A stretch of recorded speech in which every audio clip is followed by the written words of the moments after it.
உங்கள் முக அச்சு சரியாக பொருந்தவில்லை. எச்சரிக்கை அழைப்பு ஏற்படுத்தப்பட்டு விட்டது. Hey Alice, stop this nonsense.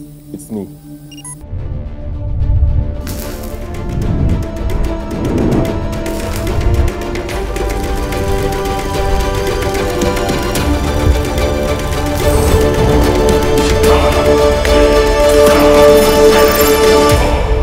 App install பண்ணுங்க, வீடியோஸ் பாருங்க. பேடிஎம்ல இருந்து உங்களுக்கு 25 ரூபா வரும். அது மட்டும் இல்லாம எங்களோட இன்வைட் கோட் யூஸ் பண்ணீங்கன்னா அதுல இருந்து 50 ரூபா வரும். இது மட்டும் இல்லாம நீங்க ரோஸ் நான் எவ்வளவு தூரம் பாத்துக்கிட்டே இருக்கீங்களா, உங்களுக்கு வந்து காயின்ஸ் வந்துட்டே இருக்கும். அந்த காயின்ஸ் நீங்க மணியை கன்வெர்ட் பண்ணி இன்னும் நிறைய பணங்களை சம்பாதிச்சுட்டே இருக்கலாம். அதோட லிங்க் வந்து கீழே இருக்க டிஸ்கிரிப்ஷன் கமெண்ட்ல கொடுத்துருக்கேன், போய் அதை டவுன்லோட் பண்ணுங்க.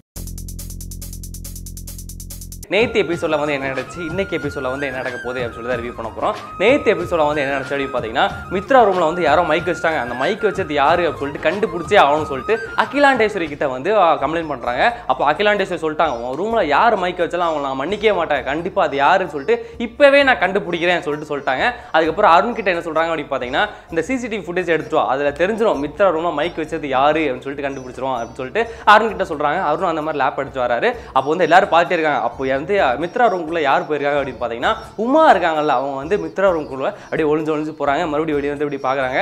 அதை பார்த்த உடனே, உமா நீ தான் தெரியும், நீ தான் அப்படியே மைக்கு உள்ள வச்சிருக்கிற, ஆனால் நீ கண்டிப்பாக வச்சிருக்க மாட்டேன், யாரோ சொல்லி நீ வச்சிருக்க, அது வந்து யாரு அப்படின்னு சொல்லிட்டு அகிலாண்டேஸ்வரி கோமா கேட்குறாங்க. யாருக்கிட்ட? உமா கிட்ட கேட்குறாங்க.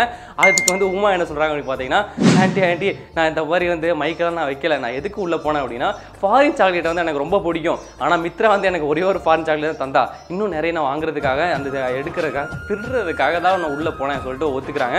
அதுக்கப்புறம் வந்து அகிலாண்டேஸ்வரி வந்து ரொம்ப மூட் அவுட் ஆயிட்டாங்க. எதுக்கு அப்படின்னா, அப்போ அந்த மைக்கை வந்து நீ வைக்கல அப்படின்னா வேற யார் வச்சிருப்பா, அதை வந்து இப்போ நான் கண்டுபிடிக்காம போயிருக்கலாம், ஆனால் கூடி சீக்கிரத்தில் மைக் வச்சது மித்ரா ரூம்ல மைக் யார் வச்சா அப்படின்றது வந்து நான் கண்டுபிடிச்சே தீருன்னு சொல்லிட்டு பயங்கரமான ஒரு சவால் விட்டுட்டு கோவமா கிளம்பி போயிட்டாங்க. அதுக்கப்புறம் பார்த்தீங்கன்னா ஆதித்யா வந்து அருண் கிட்ட சொல்றாரு. என்ன சொல்றாரு அப்படின்னு பார்த்தீங்கன்னா, பார்வதி கிட்ட சொல்லி மைக் வச்சு வைக்க சொன்னது வந்து நான் தான், ஆனால் அதே மாதிரி இந்த சிசிடிவி ஃபுட்டேஜ் எல்லாமே இந்த ரூம்ல அதுக்கப்புறம் இந்த வீட்டில் வச்சது எல்லாமே நான் தான், அதனால பார்வதி போகும்போது அதை ஆஃப் பண்ணிட்டேன், அதனால எதுவுமே ரெக்கார்ட் ஆகாதுன்னு சொல்லிட்டு செம்மையா ஒரு ட்விஸ்ட் அடிச்சிட்டாரு. அதுக்கப்புறம் என்ன நடக்குது அப்படின்னு பார்த்தீங்கன்னா, இந்த வில்லி குரூப்ஸ் யார் அப்படின்னு பார்த்தீங்கன்னா, அந்த வடஜா மித்ரா அதுக்கப்புறம் அந்த சில பேர் அந்த வில்லி குரூப்ஸ்லாம் இருக்காங்கல்ல, அவங்க வந்து என்ன பிளான் பண்றாங்க அப்படின்னா, உமா வந்து இந்த சாக்லேட்டுக்காக உள்ள வந்தா அப்படின்னா இந்த மைக்கை வச்சது யாருன்னு சொல்லிட்டு பயங்கரமா பேசிட்டு இருக்காங்க. அப்போதான் வந்து மித்ரா சொல்றாங்க. என்ன சொல்றாங்க அப்படின்னு பார்த்தீங்கன்னா, ஆதித்யா தான் கண்டிப்பா அந்த மாதிரி மைக் வச்சிருப்பான், அவன் வந்து என்ன கண்காணிக்கிறதுக்காக இந்த மாதிரி மைக் வச்சிருக்கான்னு சொல்லிட்டு பயங்கரமா பேசுறாங்க. அப்போ ஆதித்யா கண்டிப்பா வந்து உள்ள வச்சிருக்க மாட்டான். அப்போ யார் வச்சிருப்பா? பார்வதி தான் வச்சிருப்பா. ஆதித்யா சொல்லி பார்வதியை உள்ள வந்து வச்சிருக்கணும்.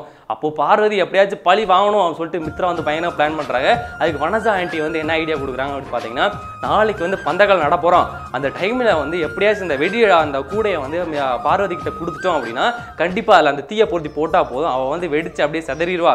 அதுக்கப்புறம் ஒரு 3-4 நாளுக்கு வந்து அவளால் எந்திக்கவே முடியாது, உடம்புல தீக்காயமாயிரும், கல்யாணத்துக்கு அவள் வந்து வேலை செய்யற மாதிரி நடிக்கவே முடியாது சொல்லிட்டு பயங்கரமான ஒரு பிளான் பண்றாங்க. அதே மாதிரி பந்தக்கால் எல்லாம் நட்டிட்டு இருக்காங்க. அதே மாதிரி இன்னொரு பக்கம் வந்து இன்னொரு ட்விஸ்ட் என்ன அப்படின்னு பார்த்தீங்கன்னா, ஆதித்யாவோட ஃப்ரெண்டு தீபக் வந்து மித்ரா எந்த மாதிரி ஒரு பின்னணியில இருந்து வந்திருக்கா, எந்த மாதிரி ஒரு வில்லின்னு சொல்லிட்டு ஃபுல்லா கண்டுபிடிச்சாரு. என்ன அப்படின்னு பார்த்தீங்கன்னா, ஆதிக்கடவு வம்சத்துக்கு பரம விரோதியான நாகஉரின்னு சொல்லிட்டு வந்த ஒரு வம்சம், அந்த வம்சம் வந்து ஆதிக்கடவுக்கு வந்து ஒரு பயங்கரமான ஒரு விரோதி. அந்த குடும்பத்துல இருந்து எப்படியா இந்த ஆதி குடும்பத்தை வந்து பழி வாங்குறதுக்காக மித்ரா அந்த இடத்துக்கு வந்திருக்கா. அது போக நந்தினியோட தங்கச்சி தான் வந்து மித்ரா சொல்லிட்டு ஃபுல்லா கண்டுபிடிச்சாரு. அதுக்கான ஆதாரங்கள் போட்டோங்கள் எல்லாமே வந்து எடுத்து வச்சிருக்காரு. எடுத்து வச்சு என்ன பண்றாரு அப்படின்னா, ஆதித்யாவுக்கு ஃபோன் பண்ணியாரு.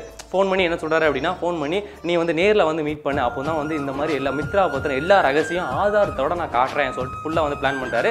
அதே மாதிரி 2 பேர் மீட் பண்ணுறதுக்கு வராங்க. அந்த தீபக் வந்து என்ன பண்ணுறாரு அப்படின்னு பார்த்தீங்கன்னா, அந்த ஆதாரத்தை எல்லாத்தையும் சேர்த்து இந்த ஸ்ப்ளெண்டர் வண்டியில் வச்சு வந்துட்டு இருக்காரு. ஆதித்யா அந்த பக்கம் காரில் வந்துட்டு இருக்காரு. என்ன நடக்குதுன்னு பார்த்தீங்கன்னா, நம்ம படத்தில் ஃபுல்லாக பார்த்த மாதிரி தான், ஆதாரத்தோட ஒருத்தவங்க வந்து பைக்கில் ட்ராவல் ஆனால் என்ன ஆகும்? ஆக்சிடென்ட் ஆகும். அதே ஆக்சிடென்ட் ஆனதுக்கப்புறம் என்ன ஆகும்? அவங்க வந்து ஒரு கோமா ஸ்டேஜ் போயிடுவாங்க. அந்த ரகசியத்தை அவங்களால சொல்ல முடியாது. அதே மாதிரி தான் இந்த சீரியல் நடந்துச்சு. என்ன அப்படின்னு பார்த்தீங்கன்னா, தீபக் வந்து ஆக்சிடென்ட் ஆகி அவர் வந்து அட்மிட் ஆயிடுறாரு. அதை பார்க்க போன ஆதித்யா என்னென்ன ரகசியம் சொல்லிட்டு அவரால் தெரிஞ்சுக்க முடியல. நேற்று எபிசோட வந்து இதோட ஃபுல்லாக கம்ப்ளீட் ஆயிடுச்சு. அது போக இன்னைக்கு எபிசோட வந்து என்ன நடக்க போகுது அப்படின்னு பார்த்தீங்கன்னா, அந்த பந்தக்கால் ஃபங்க்ஷன் வந்து ஜோராக நடக்க போகுது. அந்த இடத்துல வந்து பார்வதி கைக்கு வந்து அந்த வெடிக்கூட வந்து எப்படி போக போகுது, பார்வதிக்கு தெரியாமல் தீக்குச்சி பொருத்தி உமா எப்படி போட போறாங்க, அந்த பட்டாசு வந்து வெடிக்க போதா, பார்வதிக்கு என்ன ஆக போகுது, பார்வதி வந்து ஆதித்யா காப்பாற்றுறாரா இல்லையான்னு சொல்லிட்டு எல்லா விஷயமும் வந்து இன்னைக்கு நைட் எபிசோட வந்து தெரிய போகுது. அது போக தீபக் வந்து என்ன ஆக போறாரு, அவர் வந்து எல்லா ரகசியம் மித்ரா பத்திர எல்லா ரகசியம் வந்து ஆதித்யா கிட்ட சொல்ல போறாரா இல்லையான்னு சொல்லிட்டு எல்லாமே இன்னைக்கு தான் தெரிய போகுது. அதனால நீங்க என்ன பண்றீங்க அப்படின்னா உங்களோட ஃபேவரட்டான சீரியல் வந்து என்னன்னு சொல்லிட்டு மறக்காம கமெண்ட் பாக்ஸில் கமெண்ட் பண்ணிருக்கேன். அதுக்கப்புறம் இந்த ரிவ்யூ எப்படி இருக்கு அப்படின்னு சொல்லிட்டு கீழே கமெண்ட் பாக்ஸில் கமெண்ட் பண்ணிருக்கேன். இந்த வீடியோ வந்து உங்களுக்கு பிடிச்சா என்ன பண்ணணும், லைக் பண்ணிருக்கேன், ஷேர் பண்ணிருக்கேன், முக்கியமாக நெட்டிஃபாரிவை சப்ஸ்கிரைப் பண்ணிருக்கேன். நேத்து செம்பருத்தி சீரியலில் வந்து ரிவ்யூ வந்து பார்க்க மறந்துட்டீங்க அப்படின்னா கீழே டிஸ்கிரிப்ஷன் அதுக்கான லிங்க் இருக்கு, அதை கிளிக் பண்ணி நீங்கள் பார்க்கலாம். Net TV for you 7.7 lakhs subscriber வந்திருக்காங்கன்னு கேள்விப்பட்டேன். ரொம்ப சந்தோஷம். அது வந்து 1 மில்லியனாக வரதுக்கு என்னுடைய வாழ்த்துக்கள். இந்த வீடியோ உங்களுக்கு பிடிச்சிருக்கு அப்படின்னு நாங்கள் நம்புறோம். இது மாதிரி நிறைய வீடியோ நீங்கள் பார்க்கணும் அப்படின்னா வந்து net TV for you subscribe பண்ண என்ன பண்ணணும் அப்படின்னா வந்து நடுவில் ஒரு லோகோவை கிளிக் பண்ணி சப்ஸ்கிரைப் பண்ணி வச்சுக்கலாம். ஸோ இது மாதிரி மேலும் அப்டேட்டுக்கு வந்து பெல் ஐக்கானை கிளிக் பண்ணி வச்சுக்கோங்க. இது மட்டும் இல்லாமல் இந்தியன் டூவோட லேட்டஸ்ட் அப்டேட் எங்களுக்கு கிடைச்சிருக்கு. அதை பற்றின வீடியோ வந்து லெஃப்ட் சைட்லையும் ரைட் சைடில் வெள்ளராஜா வெப் சீரிஸோட ரிவ்யூ இருக்குது. இந்த 2 வீடியோ நீங்கள் பார்க்கல அப்படின்னா வந்து பார்த்து என்ஜாய் பண்ணுங்க.